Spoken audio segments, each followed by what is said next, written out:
할렐루야. 예, 한 주간 동안 잘 지내셨습니까? 제가 부임하고 이제 6월 달까지 해서 신방을 끝냈습니다. 좀 축하해 주세요. 네.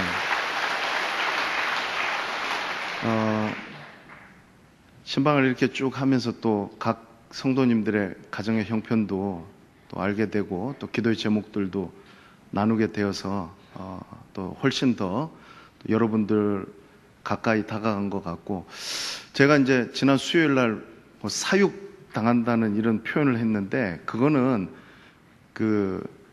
제가 개떡같이 얘기해도 찰떡같이 알아들으시면 되는 거예요. 제 마음이 그렇게 그렇다는 게 아니라 너무 감사했다는 거예요. 그런데 너무 많이 사랑을 베풀어 주시니까 과분해 가지고 먹는다고 사실 조금 힘들긴 했습니다. 그래서 너무 사랑해 주시고 또 신방 잘 이렇게 맞이해 주셔서 감사합니다. 오늘 일부 예배 설교를 하는데 좀 힘들더라고요. 어저께 우리 노예 체육대회를 했거든요.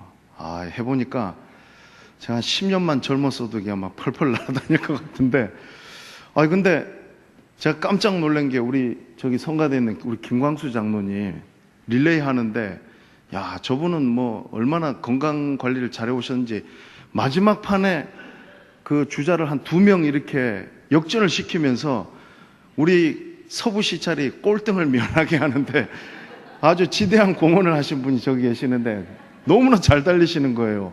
깜짝 놀랐습니다. 우리 다른 장로님들도 과거에는 제가 듣기로는 뭐 족구도 잘하시고 배구도 잘하시고 뭐 다 잘하셨는데, 이제는 뒤에서 이제 딱 이렇게 관망하고 계시더라고요. 앞에 나서지 않고. 그래서 제가 이제 오늘 목이 좀 많이 잠겨 있는데, 여러분들께서 또 말씀을 잘 집중해서 들어주시고 도와주시면 더 큰 은혜가 될 줄로 믿습니다. 우리 옆에 계신 분들하고 한번 인사할 때에 잘 들으십시오. 우리의 예배는 감사와 기쁨의 축제입니다. 이렇게 한번 인사하겠습니다. 자, 시작.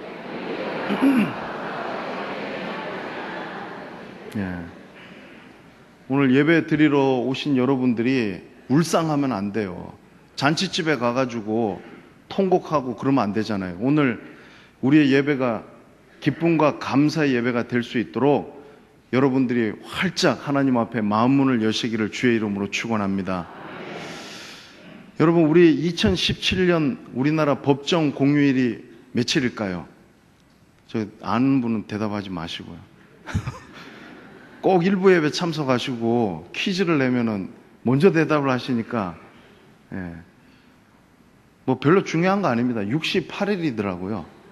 53번의 주일이 있고 15번의 휴일이 있습니다. 근데 여러분, 제일 우리한테 기다려지고 우리가 좋아하는 휴일은 언제입니까? 명절이잖아요. 그죠? 추석이라든지 설날. 왜 그렇죠? 오래는 오니까. 아니, 맞잖아요. 추석 하루는 온다 그러면은 여러분 별로 안 좋아하지 않습니까? 뭐 물론 다른 또 이유가 있겠죠. 그런데 어쨌든 길게 쉬면은 우리가 좋아합니다. 만약 1년을 지내면서 우리 보고 여러분 하루도 쉬지 말고 맨날 일만 하라 그러면 얼마나 끔찍하겠어요. 그런데 이제 휴일도 있고 이렇게 쉬어주니까 1년을 우리가 보내더라는 거죠. 여러분들 달력이나 수첩 같은 데 보면 중요한 날 표시를 해두는데, 요즘은 이제 핸드폰에 다 스케줄러 기능이 있으니까 거기다가 저장을 하지 않습니까? 근데 저희 집에 딸이 되게 저를 닮아가지고 지혜롭고 똑똑한 것 같아요. 지극히 제 개인적인 사견입니다. 하루는 엄마한테, 우리 집에 아이들은 다 12월 생이거든요. 생일을 기다리려고 하니까 1월 달부터 12월 달까지 1년을 기다려야 되는 거잖아요. 그러니까 이 딸아이가 하는 말이, 엄마, 중간에 하프 벌스데이를 하자는 거예요. 중간에 한번 생일 세미로 한번 하고 그 다음에 자기 12월에 생일은 진짜 생일로 하자는 거예요. 여러분, 왜 그러냐 하면은 1년 365일이 있지만은 다 똑같은 날이 아니에요. 우리가 가정적으로나 개인적으로 특별한 날은 이렇게 기억하기를 원하고 기념하기를 원한다는 거죠. 우리가 기독교의 대표적인 절기가 뭐가 있습니까? 부활절이 있고요. 그 다음에 제가 이쪽 성가대도 한번 봐야 되겠더라고요. 신방을 가서 어떤 분이 그러는데 못 알아봤다고, 목사님 옆면만 보다가 이렇게 앞면을 처음 보셨나 봐요. 그래서 봤는데 깜짝 놀란 것 같아요. 그래서 자, 마음껏 보세요. 근데 사실 이 뒤에 계시는 분들은 1년이 돼도 제 뒤통수만 보잖아요. 뭐 물론 화면이 있기는 하지만은, 예, 오늘 막 보시라고요. 이제 딴소리 하지 마세요. 보여드렸으니까. 뭐 못 봤다 뭐 이러면 안 됩니다. 부활절하고 추수감사주일하고 성탄절 대표적인 절기이죠. 그런데 이 맥추절 이거는 뭐냐는 겁니다. 예, 이게 참 생소하잖아요. 근데 오늘 말씀해 보니까 이 맥추절의 다른 이름은 칠칠절입니다. 칠칠절. 조금 이따 설명을 할 겁니다. 또 다른 이름은 오순절이에요. 오순절. 그러니까 맥추절은 뭐고 칠칠절은 뭐고 또 오순절은 뭐예요. 다 똑같은 거거든요. 근데 여러분, 우리가 이 1년을 지나면서 명절이 우리에게 필요하듯이 이스라엘 백성들에게도 절기가 있어야 됐어요. 물론 이것이 농경 문화를 배경으로 해서 정해진 절기이기 때문에 오늘을 살아가는 우리하고는 좀 맞지 않는다 생각할 수 있는데, 예를 들면 이런 겁니다. 농사 짓는 농부가 모내기를 해야 될 때가 됐는데 요즘처럼 가뭄이 심해가지고 비가 오지 않으면 큰일이잖아요. 그러니까 막 비 오기를 갈망하죠.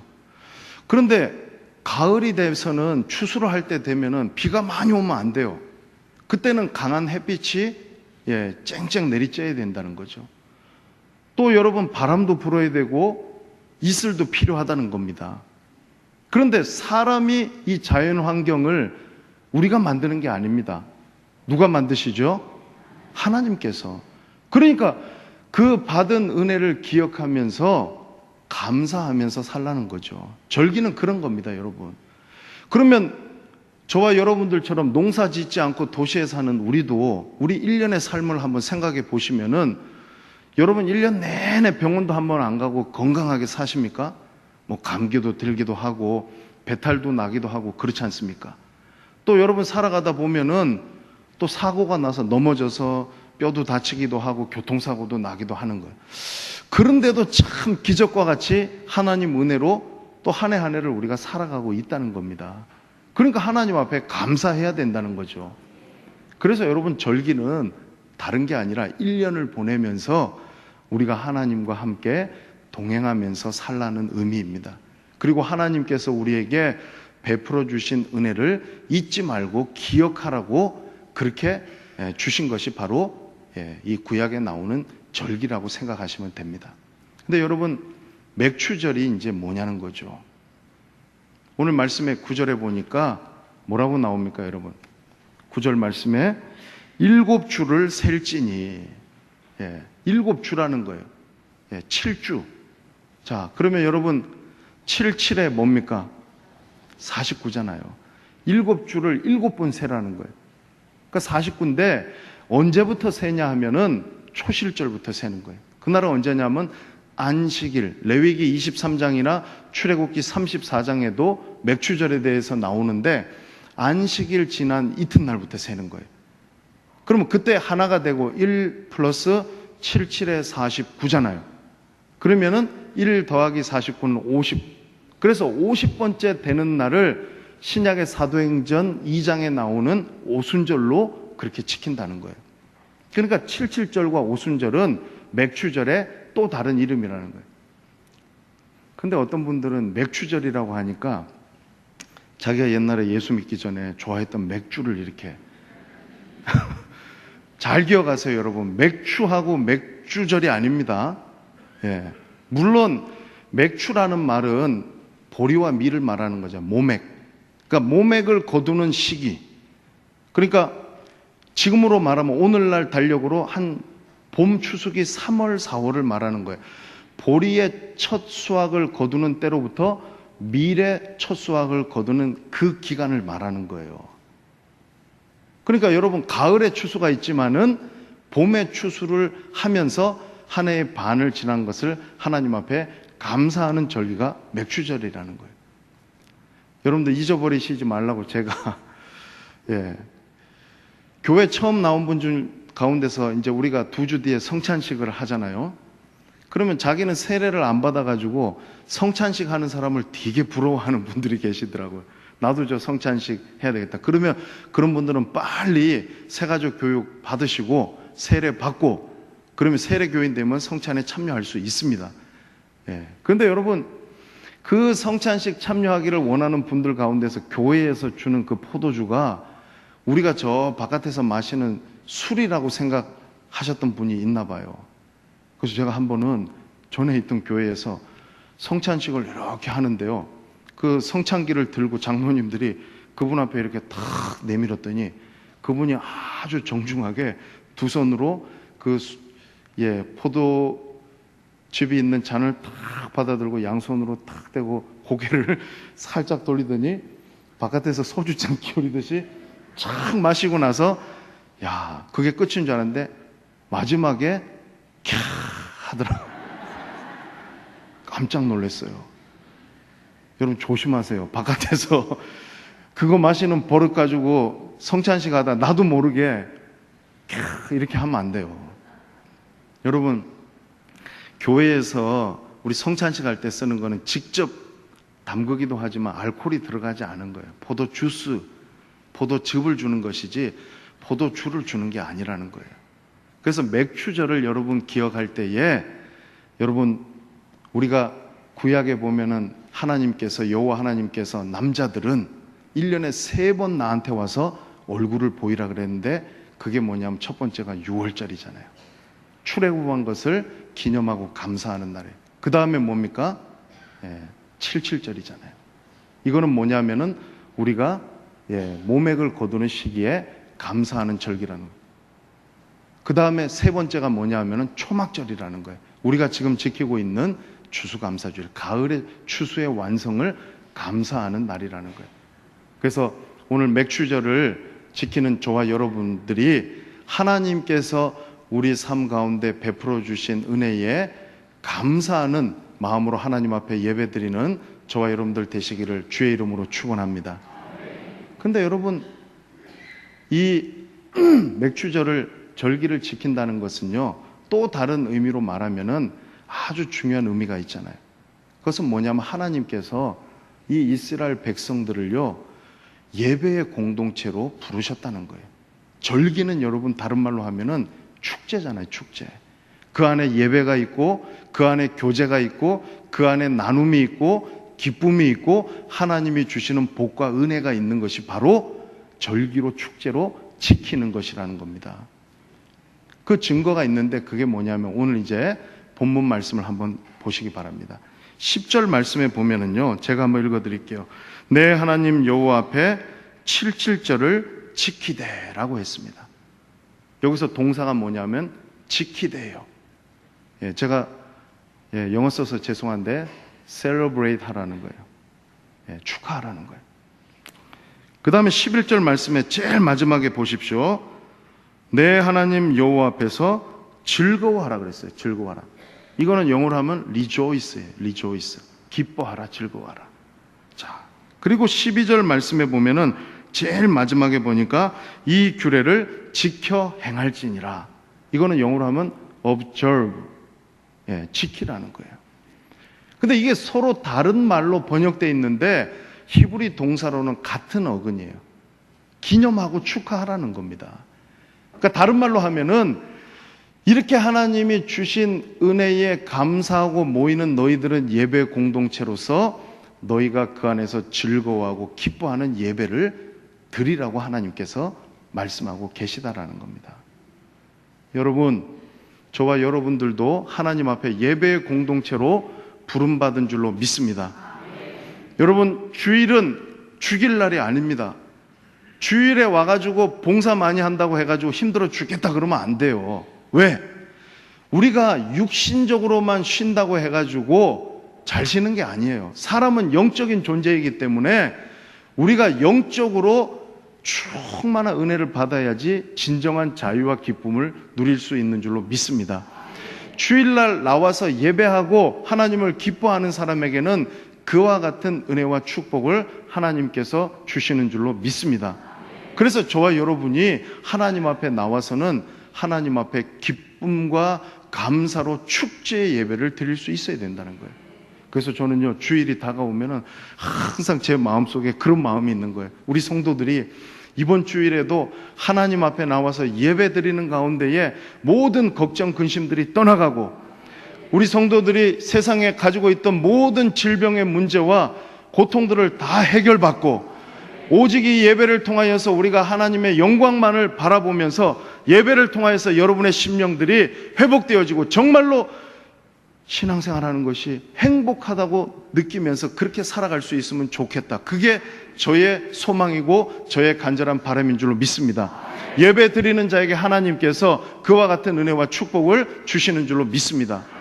그래서 여러분, 우리는요, 예배를 우습게 여기면 안 돼요. 예배에 성공한 성도가 삶에서도 성공하는 줄로 믿습니다. 오늘 여러분들이 이 자리에 나와가지고 1시간 예배 드리고 그냥 내 할 일 다 했다 그렇게 가면은요, 그걸로 끝인 거예요. 더 이상 아무 일들이 일어나지 않는 거예요. 근데 여러분, 하나님 앞에 여러분들이 예배의 자리로 나와서 하나님께서 부어주시는 그 은혜를 받고 돌아가는 사람은요, 세상의 삶을 살아도 남다를 것입니다. 하나님이 그런 분들을 그냥 두시지 않는다라는 거예요.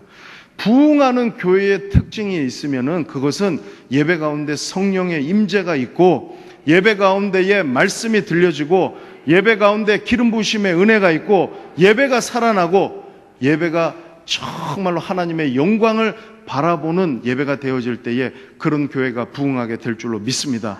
우리 범청교회가 그런 교회 되기를 주의 이름으로 축원합니다. 근데 여러분, 반대로 여러분들의 가정에서 하나님을 예배하지 않고 여러분들의 삶이 하나님을 예배하지 않는다고 한다면은 하나님께서 아무런 일들을 이루어 주실 수 없다라는 거예요. 그래서 저와 여러분들이 예배에 우리의 모든 것을 다 걸 수 있기를 주의 이름으로 축원합니다. 하나님 앞에 우리가 예배 드리는 것이 얼마나 감사한지 몰라요. 왜 그러냐 하면은, 여러분, 맥추절의 다른 이름이 77절인데 또 다른 이름이 오순절이라 그랬잖아요. 오순절날 어떤 일이 있었습니까, 여러분? 오순절날 약속하신 성령을 기다리면서 기도했을 때에 성령이 그들 가운데 부어진 바 되었다는 겁니다. 우리가 하나님 앞에 나와서 감사와 기쁨의 축제로서의 예배를 드릴 때에 무엇보다도 감사하고 놀라운 것은 뭐냐면은 우리의 예배 가운데 주께서 성령을 부어주시는 줄로 믿습니다. 보리와 밀을 거두는 사이에 이 77절을, 맥추절을 지켰는데 오순절에 성령이 임했다는 것은 뭐냐면 우리 가운데 영적인 추수가 시작되었다는 것을 말하는 겁니다. 그래서 저와 여러분들이 하나님 앞에 나와서 성령을 부어달라고 기도하고 간구할 때에 하나님께서는 우리에게 약속하신 성령을 충만히 부어주시는 줄로 믿습니다. 오늘 이 예배가 성령이 충만한 예배가 되기를 주의 이름으로 축복합니다. 여러분들의 심령 가운데에 주의 성령이 충만히 임하게 되기를 주의 이름으로 축원합니다. 그렇게 돼서 우리의 예배가 살아나고 우리의 심령이 살아날 때에 하나님께서는, 우리 오늘 기도하시는 장로님 이야기했지만은, 기도할 때에 정말로 하나님, 우리 범청교회가 하나님께서 축복해 주셔서 부흥과 성장의 역사가 일어나는 복된 교회가 될 줄로 믿습니다. 그런 교회가 돼야 된다는 거죠. 자, 예배가 감사와 기쁨의 축제가 되기 위하여서 몇 가지를 오늘 본문에서 말씀해 주고 있습니다. 10절 말씀을 먼저 한번 우리 읽어보도록 하겠습니다. 함께 읽겠습니다. 10절 말씀 시작.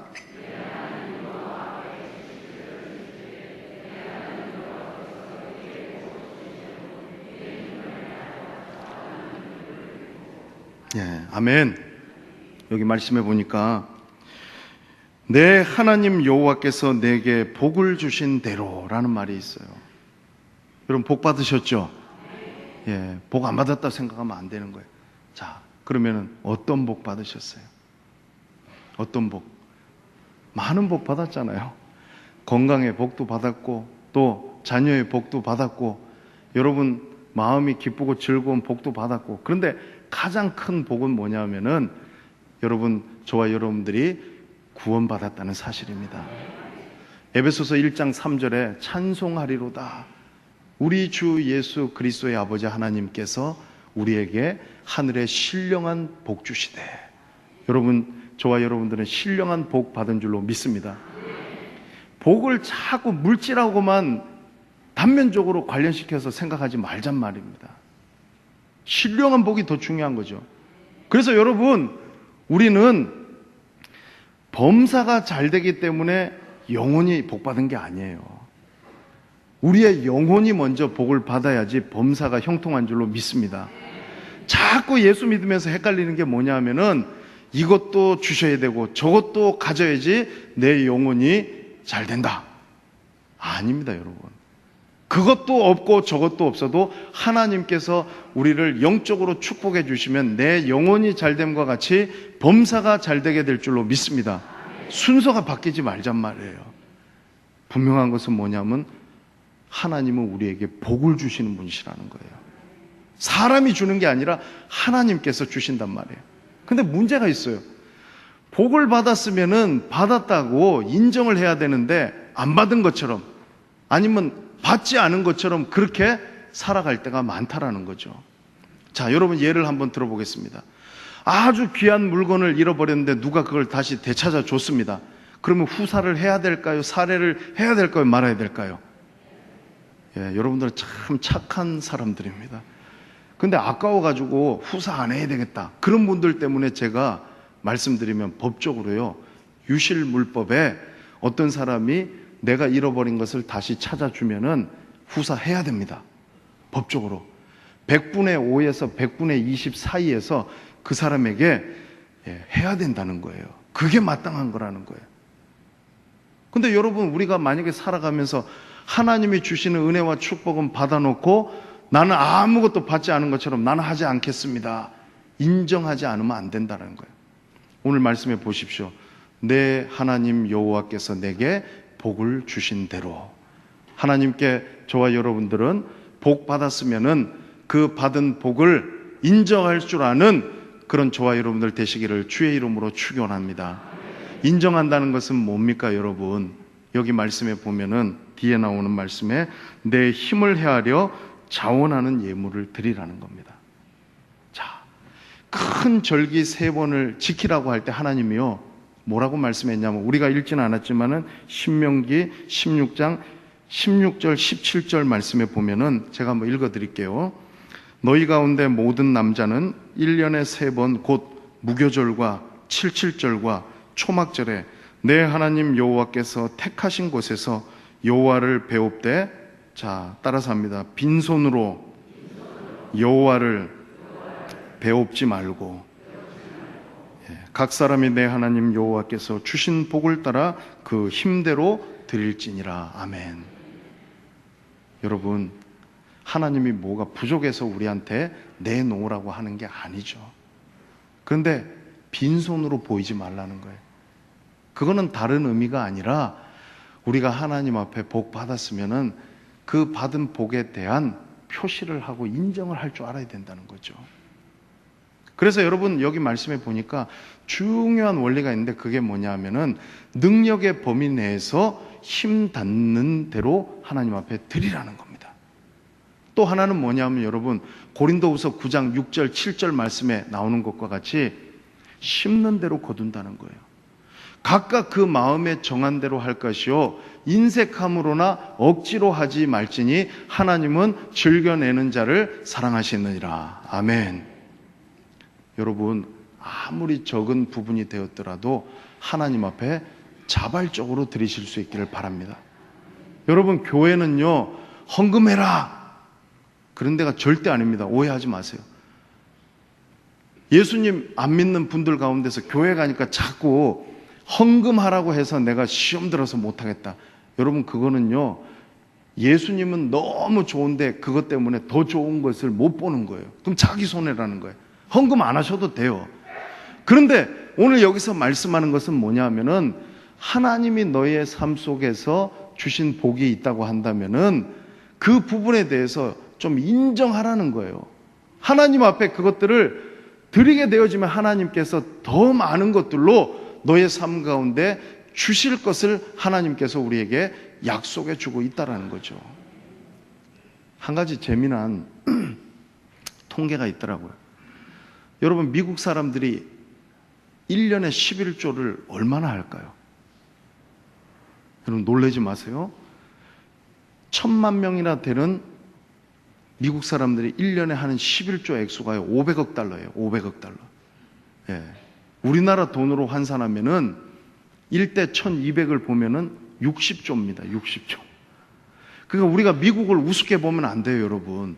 뭐 미국이 지금 막 영적으로 도덕적으로 타락해서 이렇다 저렇다, 그것도 맞는데, 또 하나는 미국에 있는 그리스도인들 가운데서 정말로 복음적이고 보수적인 사람들이 청교도 정신을 가지고 정말 열심히 사는 분들 많다는 거예요. 그런데 그 다음에 이야기하는 통계가 더 놀랍더라고요. 그 미국 사람들 가운데서 여러분 74%는 카드 빚이 없더라는 거예요. 11조 하는 사람들. 그리고 여러분 80% 카드 빚이 없고 74%가 자동차 할부금이 없고, 48%는 자기 집을 가지고 있고, 한 28%는 아예 빚이 없더라는 거예요. 여러분, 미국 사람들 제가 이야기 들으니까, 여러분, 미국 사람들은요, 한국 사람들처럼 투기 목적으로 아파트 사고 부동산 사지 않습니다. 이 사람들은 집을 하나 장만하면은 30년 동안 천천히 갚는 거예요. 모기지를 받잖아요. 그러면 매달마다 원금과 이자가 비일이 날아오는 거예요. 또 차를 사도 똑같아요. 좋은 차, 외제차 사려고 한 번에 몇 억씩 주고 사지 않아요. 자기 크레딧을 올리기 위하여서는 계속 한 달에 밀리지 않고 계속 잘 갚으면 자기 크레딧이 이렇게 쌓이는 거예요.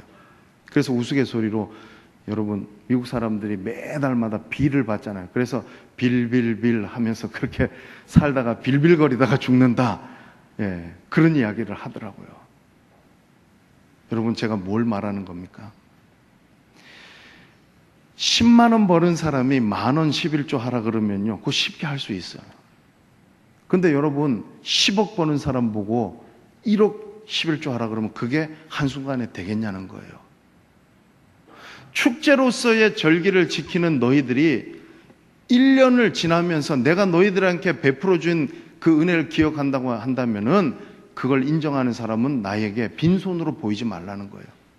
하나님께서 너 30년 살았으니까 30년 동안 내가 너한테 준 모든 복을 다 계산해가 카운트해가지고 다 가져와 봐라. 그러면 여러분, 그거 쉽지 않을 거라는 거죠. 한 해 한 해 살아가면서 모든 것이 다 하나님의 은혜인 줄로 믿습니다. 그렇다고 한다면 여러분, 우리가 하나님 앞에 이 반년을 이제 결산하면서 하나님 앞에 받은 은혜가 있다고 한다면 그 은혜대로 하나님 앞에 드리면 되는 거예요. 그리고 우리 하나님은 그 드리는 자에게 더 크고 놀라운 것들로 하나님께서 부어주시는 줄로 믿습니다. 우리가 하나님을 우리 생각으로 그렇게 한정 지으면 안 되는 거예요. 하나님 그런 분이 아니라는 거죠.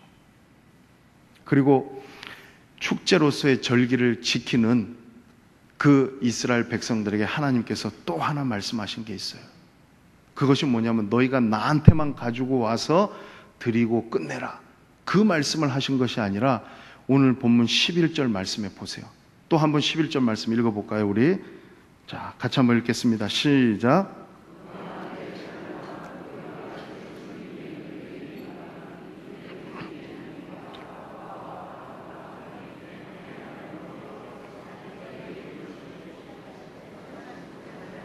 네, 하나님 여호와 앞에서 즐거워할지니라. 아멘. 여러분, 약자들을 돌아보라는 거예요. 약자들을. 우리가 사는 이 시대에도 내가 어려움이 없다고 해서 모든 사람이 다 그럴 거라고 생각하면 안 된다는 거예요. 오늘 여기 말씀해 보니까요, 네 가족도 있지만은 너희 집에 노비도 있다는 거예요. 또 하나는 뭐냐면 레위 지파 있잖아요. 제사장들. 이스라엘 11지파가 그 한 지파를 갖다가 돌봐야 됐다는 거예요. 그리고 또 하나는 뭐냐면은 정말로 그때 당시로 말하면은 너무나도 비참한 삶을 살았던 객과 고아와 과부가 있었다는 거예요. 우리 하나님 정말로 멋진 분이세요. 여러분, 하나님이 너 나한테만 예배 잘 드리고 나만 잘 섬기고 끝내라고 그렇게 구약시대에 말씀하시지 않았더라고요. 너 옆에 있는 이웃을 돌아보라는 거예요. 이 말은 다시 말하면 뭐냐면은 오늘 예배 공동체로 맥주 감사주의를 지키는 저와 여러분들에게 우리가 돌아봐야 될 상대적인 약자들이 누구인지를 생각하라고 하나님이 우리에게 말씀하고 계시다라는 거죠. 여러분, 이 시대의 트렌드가 뭡니까? 무관심이잖아요. 무관심. 다른 사람의 삶에 관여 안 하려고 그래요. 잘. 그럼 그렇게 되면은 우리가 신앙생활 하면서 어떤 문제가 있냐면 영적인 이기주의자가 되는 거예요. 여러분, 요즘은 소비자 중심주의라 그러잖아요. 그러니까 와서 예배를 드려도 그 예배가 나의 취향에 맞아야 되는 거예요. 여러분, 그건 아니에요. 목사의 설교가 짧아야 됩니다. 목사가 길게 설교하면 인기 없어요. 그래서 제가 인기가 없잖아요. 제가 설교를 좀 짧게 해볼까요? 이렇게 몇 분한테 물어봤더니 안 된다 하더라고요. 여러분들이 그렇게 이야기하셨기 때문에 제가 짧게 못 끝내겠습니다. 여러분, 요즘 시대는 그래요. 예배도 짧아야 되죠. 찬양도 나한테 맞아야 되죠. 이게 소비자 중심주의라는. 여러분들이 하나님 앞에 지금 나와서 예배 드리고 있지만은 지금 내 옆에 앉아서 예배 드리는 이 사람들 가운데에 정말로 말 못할 어려운 문제들과 고통들이 있다는 것을 항상 기억하고 생각해야 된다는 거예요. 자, 예배가 여러분 우리들만의 리그가 되면 되겠습니까? 안 되겠습니까? 이 예배를 드리면서 나만 좋은 거예요. 영광 하면서 나는 감격에 겨워가지고 좋은데 우리 공동체 안에서 정말로 어떤 사람들은 너무나 고통스럽고 힘들어가지고 신음소리 한번 내지 못하고 그렇게 살아가고 있는 사람들이 있다고 한다면 그 사람들을 못 돌보는 것은 누구의 책임이냐는 겁니다. 우리 범천교회가 사회적인 약자들을 돌아볼 수 있기를 주의 이름으로 축원합니다. 저도 목회를 하면서 가끔은 여러분 그런 고민을 좀 해보는 겁니다. 500명의 교인이 있으면 각자 소리들을 내는 거예요. 다 들어주고 싶은 거예요. 진짜로 제가 빈말로 하는 게 아니라. 그런데 한면으로는 오늘날 목사가 뭐 하는 사람인가 생각해 보니까 여러분, 목사는요, 주일이면 어김없이 나타나서 알아들을 수 없는 소리를 하는 사람이 목사가 아닙니다. 여러분, 제가 여러분들한테 설교할 때 알아듣죠? 근데 목사를 생각할 때 주일날이면 우리 목사님은 어김없이 강단에 나타나가지고 내가 도무지 알아들을 수 없는 이야기만 하는 분으로 그렇게 생각한다는 거예요. 근데 목사가 또 하는 일이 뭐냐면 결혼식 가야 되고 장례식 가야 되잖아요. 그죠? 돌잔치 가야 되고 병원에 계시면은 입원하는 분들, 퇴원하는 분들 많단 말이에요. 근데 여러분, 그 일을 안 하겠다는 것이 아니라 더 중요한 게 뭐겠냐는 거예요. 그래서 제가 가만히 생각해 보니까 우리 교회 예를 들어 홀로 사시는 분들이나 경제적으로 어려운 분들이나 연로하신 분들 또 계실 수 있잖아요. 또 우리 교회에 새가족들 계실 수 있잖아요. 그러면은요, 오래 신앙생활 하신 분들이나 이미 직분을 장로나 권사나 안수 집사의 직분을 받은 분들은요, 이 목사를 여러분들이 이해해 주실 때 그렇게 이해해야 되는 거예요. 왜 우리 집에 안 왔어요? 왜 나한테 이렇게 안 해주세요? 제가 안 해드리는 것이 아니라 그런 분들이 저를 도와주시는 건 뭐냐면 우리 목사님이 새가족한테 좀 갔으면 좋겠다. 아멘? 여러분, 그렇게 좀 돼야 된다는 거예요. 우리 목사님이 우리 교회에 정말 어려운 형편 가운데 사는 그분들한테 좀 가시고 나는 가끔가다 한번 오시면 나는 괜찮습니다. 그렇게 돼야 되는 게 그게 건강한 교회 아니겠냐는 거예요. 그래서 어떤 목사님이 그런 고민들을 막 가지고서 목회를 하면서 이건 아닌데 이건 아닌데 그러다가 어느 천주교 신부님을 봤더니 그 신부님이 어느 날 그 성당에 나오는 분 중에서 어떤 분이 국회의원 선거에 나가가지고 당선이 된 거예요. 그러니까 그분이 와가지고 그 신부님한테 감사 인사를 하면서 아이고 신부님 감사합니다. 제가 신부님이 저를 위해서 기도해 주셔서 제가 이번에 국회의원 선거 나가가지고 당선됐습니다. 그랬더니 그 신부님이 딱 얘기하는 거예요. 저는 기도해 드린 적이 없는데요. 여러분, 신부님은 당당하게 이야기하는데 오늘날 목사들은 참 이야기하는 게 쉽지가 않잖아요. 근데 여러분, 정말 어떤 교회가 복받는 교회인가? 상대적인 약자들을, 연약한 자들을 돌아보는 교회가 하나님이 기뻐하시는 교회인 줄로 믿습니다. 그래서 여러분, 이번에 맥주 감사주의를 지키면서 여러분들이 구역 안에서나, 제가 구역 공과에도 적어놨지만은 우리 구역에서 아니면 내가 돌아봐야 될 상대적인 약자가 누구인가를 여러분들이 꼭 생각했으면 좋겠어요. 저는 어렸을 때 저 강원도 양구군 해안면 민통선 지역 안에서 저희 아버지가 개척교회, 자그마한 교회를 목회를 하셨는데, 시간이 30년 훨씬 지난 지금 이때도 제가 정말 좋았던 게 하나 있는데, 그게 뭐냐면은 그 마을에 한 300가구가 모여 살았는데 결혼식이 한번 열리면은요, 예수 믿는 사람하고 믿지 않는 사람들하고 모두가 다 한자리에 모여가지고 국수 먹었던 거예요. 근데 그때 많이 못 먹었던가 봐요. 제 기억으로 제가 잔치집에 가면 국수를 한 7그릇, 8그릇 막 먹었던 것 같아요. 배 터지게 먹었어요. 근데 내가 그거 먹는다고 해가지고 누가 너 이리 와, 왜 너 많이 먹어, 이런 분이 없었어요. 그냥 동네에서 그렇게 먹으니까, 꼬마가 와가지고 먹어주니까 그게 더 고맙고 감사한 거예요. 한 집의 잔치가 동네 잔치가 되더라는 거예요. 그러니까 우리 교회도 정말 우리 한 500명의 교인이 있는데, 여러분 다 500명이 어려운 건 아니잖아요. 그럼 한 20, 30명이 어렵다고 한다면은 우리가 십시일반해가지고 얼마든지 그들을 도울 수 있고, 우리가 잔치집과 같은 그런 교회가 될 수 있고 그런 예배가 될 수 있을 줄로 믿습니다. 이번에 여러분 맥주 감사주일 지나면서 감사한다는 것은 그거예요. 하나님께도 감사해야 되지만 그 감사를 우리 이웃들에게, 어려운 사람들에게 흘려보내고 나눌 수 있는 저와 여러분들 되시기를 주의 이름으로 축복합니다. 그리고 여러분, 말씀에 보니까 여러분, 이 절기가 감사의 축제가 되기 위하여서는 내 하나님 여호와께서 자기 이름을 두시려고 택하신 곳에 모이라 그랬어요. 거기가 어디죠, 여러분? 하나님의 성전이잖아요. 예루살렘. 하나님의 임재가 있는 곳이라는 거예요. 여러분, 이스라엘에는 7개 내지는 8개 절기가 있었어요. 안식일을 끼우면은 8개고 안식일을 빼면은 7개입니다. 그런데 그 중에서도 가장 크고 정말 중요한 절기에는 중앙성소로 모이라 그랬어요. 그게 오늘 말씀한 6월절과 초막, 7.7절과 초막절이라는 거예요. 왜 모이라고 했겠습니까? 거기는 하나님의 임재가 있는 곳이기 때문에 그런 거예요. 하나님이 자기 이름을 두시려고 택하신 곳이기 때문에 그런 거예요. 그래서 여러분, 주일날마다 예배로 모이는 이 자리에 하나님의 임재가 있는 줄로 믿습니다.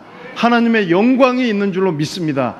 그래서 저와 여러분이 이 예배의 자리에 와서 하나님의 임재를 바라보고 그 영광을 우리가 받게 되어지면은요, 우리가 이 세상에 나가는 우리의 발걸음부터 달라지는 거예요. 그 은혜로 충만하는 거예요. 그래서 여러분, 우리가 모이기에 힘써야 되는 거죠. 교회를 건물로 생각하시면 안 돼요. AD 300년경까지는 교회는 건물을 조차 갖고 있지 않았어요. 에클레시아라고 하는 그 말은 뭐냐면은 세상으로부터 부르심을 받은 거룩한 무리들이라는 거예요. 저와 여러분들이 교회인 줄로 믿습니다. 우리가 교회로 모이는 곳에 하나님께서 우리 가운데 임재하시는 줄로 믿습니다. 그래서 여러분, 교회 성장학자들이 우리가 신앙생활 잘하기 위해서는 3가지 C를 잘해야 된다는 거예요. A, B, C. 첫 번째는 뭐냐면 셀이에요, 셀. 지금 구역 모임 하시는 거. 그게 여러분 교회 오기 전에 작은 모임들로서 그 안에서 여러분들이 모이고 사랑하고 교제하고 떡을 떼고 그걸 잘 하셔야 된다는 거예요. 두 번째 C는 뭐냐면 컨그리게이션이에요. 이거는 뭐냐면 여러분들 전도회도 있고 선교회도 있고 또 성경 공부 모임도 있고 우리가 교회 안에서 모이는 그런 거예요. 거기서 뭐 합니까, 여러분? 서로를 알아가고 이해하고 여러분들이 거기서 함께 하나님 나라를 이루어가는 거예요. 그리고 마지막 C는 뭐냐면 셀러브레이션이에요. 축제로서 모이는 예배예요. 제가 전에 미국에 있을 때 어느 교회 가보니까 가정교회로 아주 부흥하는 교회가 하나 있었는데요. 그 교회는 주일은 축제예요, 그냥. 근데 그 축제가 이루어지기 전에 하는 게 뭐냐면은 그 작은 가정교회 안에서 그들이 그 안에서 초신자들을 데려다가 거기서 사랑을 베풀고 그들에게 예수님을 소개하고 그 안에서 서로 예배하고 그리고 나가지고 주일날 교회로 데려오는 거예요. 그리고 거기서는 말 그대로 큰 모임으로서 셀러브레이션 하는 거예요. 축제로서 예배를 드리는 거예요. 그러니까 그 교회가 갈 때마다 지난번 갔을 때 2,000명, 3,000명 모였는데 다음번에 가니까 4,000명, 5,000명이 모이고 거기에 있는 어떤 장로님 한 분은 한 명도 없는 데서 그 셀 모임 가정교회를 시작해가지고 200명이 모이는 하나의 교회와 같은 모임을 갖는 그런 모습들을 제가 본 적이 있습니다. 여러분, 모일 때에 하나님께서 역사하시는 줄로 믿습니다. 우리의 모임 가운데에 주님이 임재하시는 줄로 믿습니다. 거기 말씀해 보십시오. 여호와 앞에서 즐거워하라 그랬어요. 우리가 하나님을 즐거워해야 되는 것도 있지만은요, 그 즐거움과 기쁨을 주시는 분이 누구냐는 거예요. 하나님께서 주시잖아요. 아멘. 오늘 예배드리는 여러분들에게 하나님이 기쁨과 즐거움을 주시기를 주의 이름으로 축원합니다. 그런데 그 즐거움과 기쁨을 알려면 우리가 예배 자리로 나올 때에 기대감 없이 나오면 안 돼요. 설레임 없이 나오면 안 된다는 거예요. 오늘날 많은 성도들이 아무 기대감도 없이 나오기 때문에 예배를 드리고 나서도 아무 일도 일어나지 않는 거예요, 여러분. 믿음이라는 것은 여러분, 잊지 않는 것을 붙들고 살아가고 그것을 의지하라고 말씀하시지 않았어요. 여러분, 믿음은 뭐냐 하면은 살아계시는 하나님을 눈에 보이지 않지만은 그 하나님을 믿는 것이 믿음이라는 거예요. 그 하나님께서 우리에게 이루어 주실 것을 기대하며 나아가는 것이 그게 성경적인 믿음이라는 거예요.